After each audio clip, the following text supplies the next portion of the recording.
Budget आते ही सोने चांदी के दाम हो गए। सोने चांदी के दाम जो रफ्तार से आगे बढ़ रहे थे, हर साल दिन दूने रात चौगने के हिसाब से आगे बढ़ रहे थे। देखिए जरा क्या हुआ। सबसे पहले सोने का हाल देखिए। 29 जनवरी को 1,69,000 में 10 ग्राम सोना था। उसके बाद देखिए 30 जनवरी को 1,49,000 में आया, गिरा है सोना।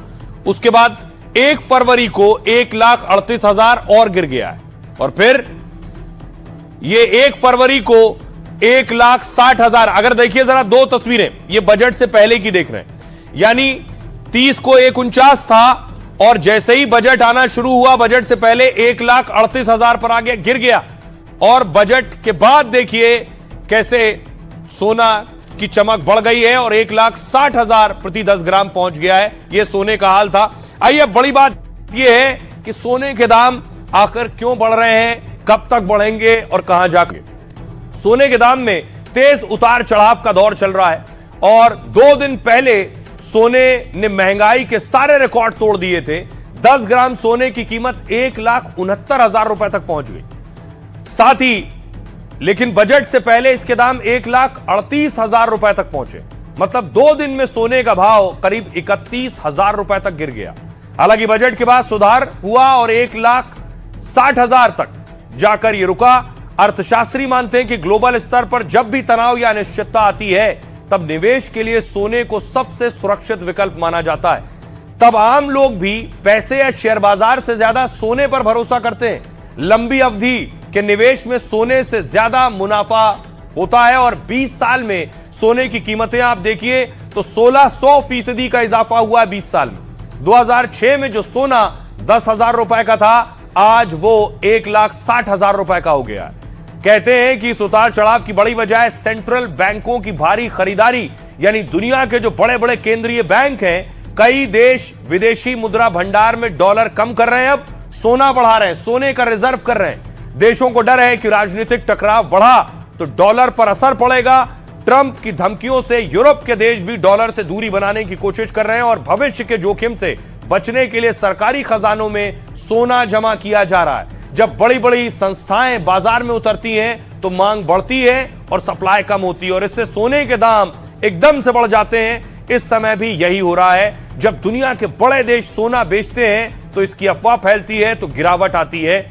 यह है सोने का हाल इस वजह से। सुनिए जरा मार्केट एक्सपर्ट क्या कह रहे हैं। देखिए, गोल्ड एंड सिल्वर तो हमेशा से ही सेफ असेट रहा ही है क्योंकि ये लिक्विड असेट होती है और लेकिन हाँ, मैं आम आदमी की पहुंच से ये धीरे धीरे बाहर होता जा रहा है।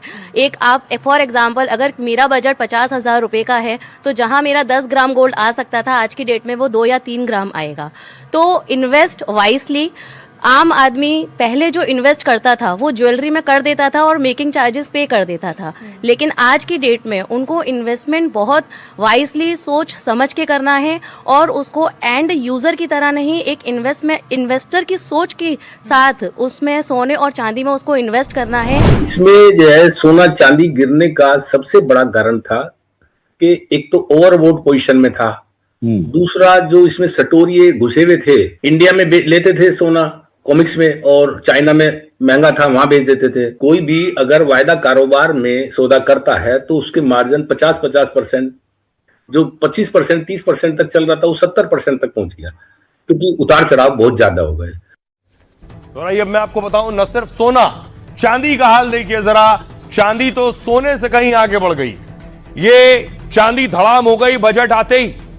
सबसे पहले देखिए जरा, 29 जनवरी को चांदी प्रति किलो 4 लाख पार थी। 30 तारीख को गिरी और 2,91,000 पर आकर रुकी। उसके बाद फिर देखिए जरा, 1 फरवरी बजट से पहले 2,84,000 यानी गिरी थी और बजट के बाद देखिए 2,65,000 पर आकर चांदी रुकी है। क्या चांदी अभी और गिरने वाली है या चांदी रिकवर करेगी? बड़ी बात यह है। आइए आपको बताऊं चांदी का हाल ये क्यों हो रहा है, जो हाल लगभग सोने का है। सोने ने तो फिर भी बजट खत्म होने के बाद बेहतर प्रदर्शन किया है। साल 2000 में सोचिए चांदी की कीमत 8,000 रुपए प्रति किलो थी। 29 जनवरी को चांदी 4 लाख रुपए के पार पहुंच गई। 26 साल में चांदी में 5,000% का इजाफा हुआ है। दुनिया में इतना ज्यादा मुनाफा किसी धातु में नहीं। वैसे तो चांदी सोने के मुकाबले कम कीमती धातु है, लेकिन इसकी मांग सोने से भी ज्यादा है, इसलिए कीमत बढ़ रही है। चांदी का इस्तेमाल सोलर पैनल और इलेक्ट्रिक वाहन में होता है, बैटरी, मेडिकल उपकरणों और नई तकनीकों में इस्तेमाल होती है, इसलिए भी दुनिया भर में चांदी की मांग बड़ी तेजी से बढ़ रही है। लेकिन जितनी चांदी की मांग है उतनी सप्लाई या खनन नहीं हो पा रहा है, इसलिए चांदी के दाम इतने बढ़े कि रिकॉर्ड स्तर पर पहुंच गए हैं। 4 लाख के पार पहुंचने के बाद निवेशकों ने फौरन मुनाफा वसूली शुरू कर दी, यानी बहुत से लोग महंगी कीमत देखकर चांदी को बेचने लगे। इससे चांदी के भाव अचानक तेजी से गिरने लगे हैं और 3 दिन में चांदी 1,36,000 तक सस्ती हो गई। लेकिन जानकार मानते हैं ग्लोबल स्तर पर चांदी की कमी बनी हुई है, ऊपर से ट्रंप के फैसलों से तनाव की संभावना बनी रहती है, इसलिए चांदी की कीमत फिर 4 लाख रुपए के पार जा सकती है। इसलिए एक्सपर्ट कहते हैं चांदी जब जब गिरे तब तब खरीद लीजिए। सुनिए। एकदम बढ़ोतरी आएगी। जो वर्ल्ड में अनस्टेबिलिटी है, जैसे कि जगह जगह चल रहे हैं, 23 देशों में युद्ध चल रहे हैं, उसी में सारे मेटल महंगे होते हैं। ये मेन वजह वो है और ये भी होना है, अभी कुछ नहीं हो सकता।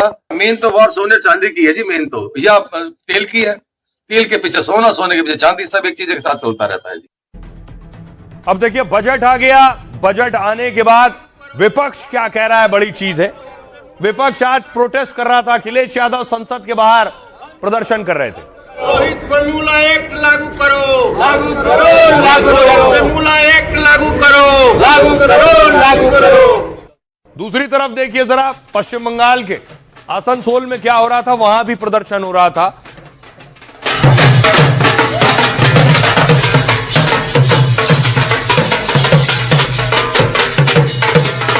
अब देखिए जरा इस बजट पर सियासतदान क्या कह रहे हैं। वैसे सियासतदानों से आप उम्मीद कर सकते हैं कि वो सवाल ही उठाएंगे, सवाल ही उठा रहे हैं। सबसे पहले देखिए ममता बनर्जी, ममता ने बजट को दिशाहीन बताया है। यह बजट महिला विरोधी, जन विरोधी है। यह किसान, शिक्षा, SC, ST, OBC विरोधी है। बजट में पश्चिम बंगाल के लिए कुछ भी नहीं है। राहुल गांधी ने कहा युवाओं के पास नौकरी नहीं है, निवेशक पूंजी निकाल रहे हैं, घरेलू बचत घट रही है, किसान संकट में है, आने वाले वैश्विक झटके सभी को नजरअंदाज कर दिया गया है। अखिलेश ने कहा इस बजट में ना तो नौकरी दी गई है, ना ही रोजगार के अवसर दिए गए हैं।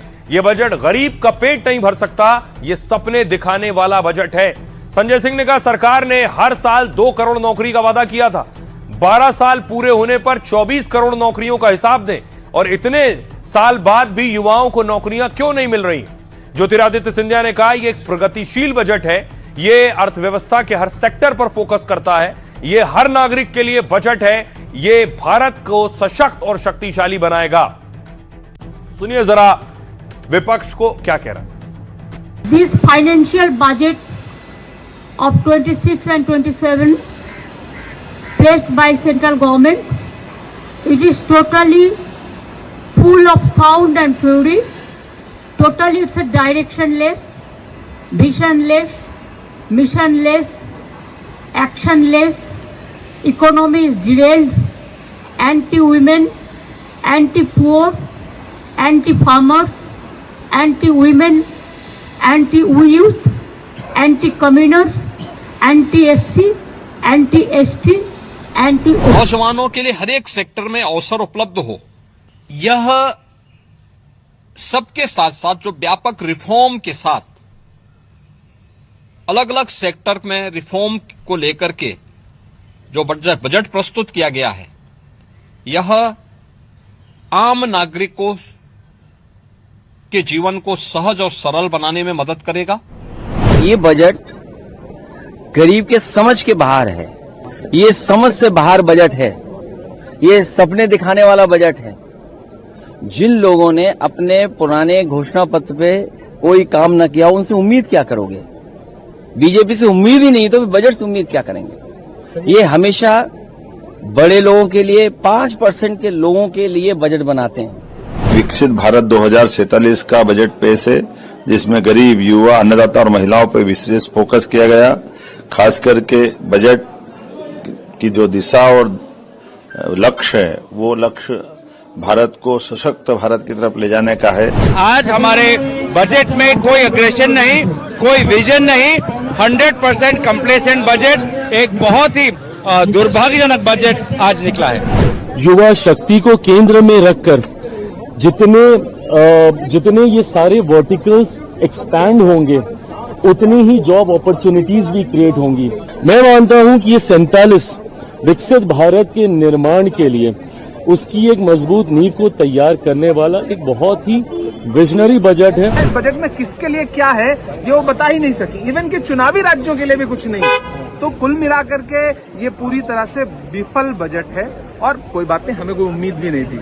हमें 10 साल से आदत पड़ गई इस तरह के बजट की जिसमें जनता के लिए कुछ नहीं होता। गिला करें वो जिन्हें तुमसे कोई उम्मीदें थी, हमें तो खैर तेरा एतबार था भी नहीं। देखिए बजट तो समझ से परे है, हम लोग को समझ में आ नहीं रहा है कि बड़े बड़े वादे तो किए गए हैं। तो देश की जनता है, जो महिलाएं हैं, जो किसान है, जो युवा है, जो मजदूर हैं, वो आज सुनना चाहते हैं ना कि आज उनको कैसे महंगाई से राहत मिलेगी, युवाओं को कैसे रोजगार मिलेंगे, तो आज सुनना चाहते हैं। बट यही है, सरकार सिर्फ बोलती है, धरातल पे कुछ नहीं। अब आइए आपको बताऊं, भारत में बजट आया, विरोधी गुस्से में है, विपक्ष अपनी नाराजगी जता रहा है, लेकिन पाकिस्तान क्यों परेशान है? पाकिस्तान इसलिए परेशान है कि भारत ने अपना रक्षा बजट बढ़ा दिया है और भारत ने रक्षा बजट इतना बढ़ा दिया है, इतना बढ़ाया है जितना कुल पाकिस्तान का बजट भी नहीं है, उससे ज्यादा बढ़ा दिया है। पुर और मुरीदके में जो गोले गिरे थे ये पाकिस्तान को अभी भी खौफजदा करते हैं। देखिए जरा पाकिस्तान क्यों डरा हुआ है इस बजट से। भारत की सैन्य तैयारी और पाकिस्तान की सैन्य तैयारी देखिए जरा। भारत का जो रक्षा बजट है वो 7,80,000 करोड़, मानिए लगभग 8 लाख करोड़ का भारत का रक्षा बजट हो गया। और पाकिस्तान का जरा देखिए 72,000 करोड़ है, सिर्फ 72-73,000 करोड़।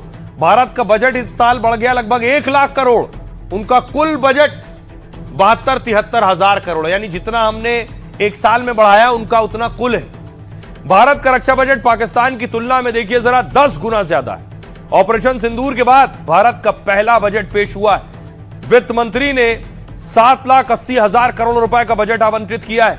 पिछले साल की तुलना में यह 1,19,000 करोड़ रुपए ज्यादा है।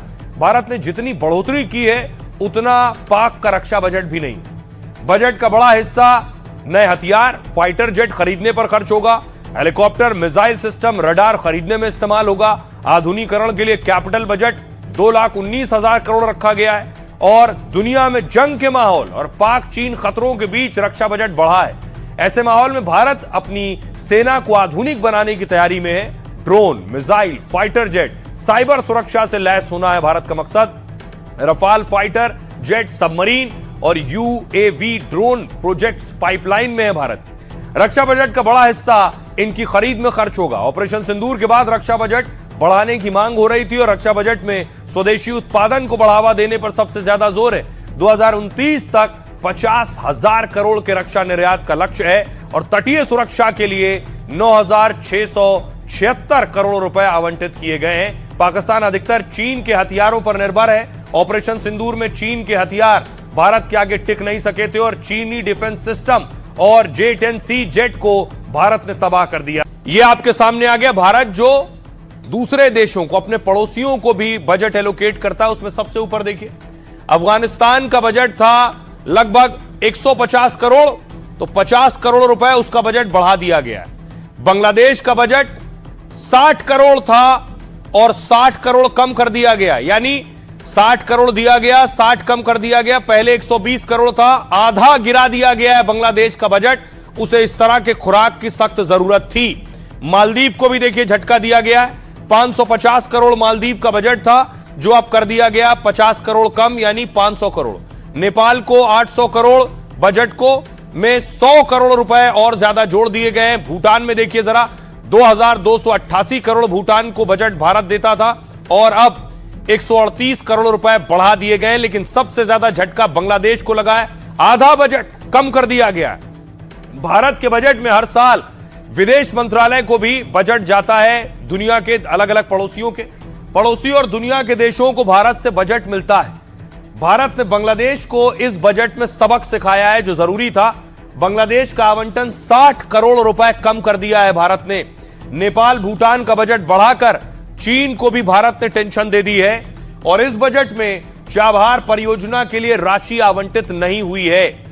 अमेरिका ईरान तनाव के बीच इस परियोजना पर सवाल उठने लगे हैं। आइए अब आपको सुनवाता हूं सुनिए जरा एक्सपर्ट क्या कहते हैं बजट में, और रोजगार बढ़ेंगे इससे?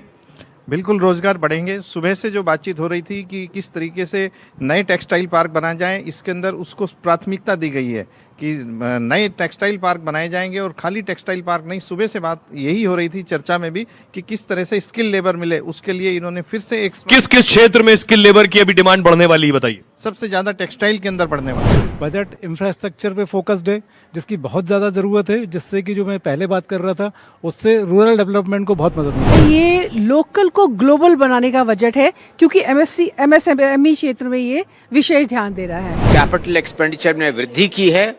उन्होंने वे वृद्धि करते समय इसका ध्यान रखा है कि इस वृद्धि के साथ साथ जो फिस्कल डेफिसिट और जो ऋण का डेट का जो उन्होंने लक्ष्य रखा है। अब देखिए जरा, बड़ी चीज ये सब कह रहे थे कि तमिलनाडु और पश्चिम बंगाल में चुनाव है तो ये चुनावी बजट होगा, बहुत बड़ा कुछ तो चुनाव जैसा नहीं दिखा, लेकिन हां इन राज्यों के लिए भी कुछ ना कुछ सोचा गया है। देखिए जरा, कई राज्यों के लिए बाकायदा कॉरिडोर बनाए गए। कौन कौन से? 7 हाई स्पीड रेल कॉरिडोर का ऐलान हुआ है। वाराणसी से सिलीगुड़ी कहा जा रहा है चुनाव है। दूसरा है दिल्ली वाराणसी, यह भी हाई स्पीड रेल कॉरिडोर का ऐलान किया गया है। चेन्नई बेंगलुरु तमिलनाडु में भी चुनाव है, विपक्ष ये भी कह रहा है। मुंबई पुणे भी इसमें शामिल है। ये इसके अलावा पुणे से हैदराबाद भी हाई स्पीड रेल कॉरिडोर का ऐलान किया गया है। हैदराबाद से बेंगलुरु के लिए भी ऐलान किया गया है, साथ ही हैदराबाद से चेन्नई के लिए भी ऐलान किया गया है। आइए अब आपको सुनवाता हूं, सुनिए जरा रेल मिनिस्टर क्या कुछ कह रहे हैं इन कॉरिडोर्स पर। दिल्ली से उत्तर प्रदेश, बिहार और वेस्ट बंगाल, इस पूरे बेल्ट में एक नया इकोनॉमिक कॉरिडोर बनेगा। हेल्थ केयर हो, एजुकेशन हो, किसी भी तरह के काम के लिए आना जाना हो, इकोनॉमिक एक्टिविटी बहुत मल्टीप्लाई होगी, बहुत बड़ा इससे बेनिफिट मिलेगा।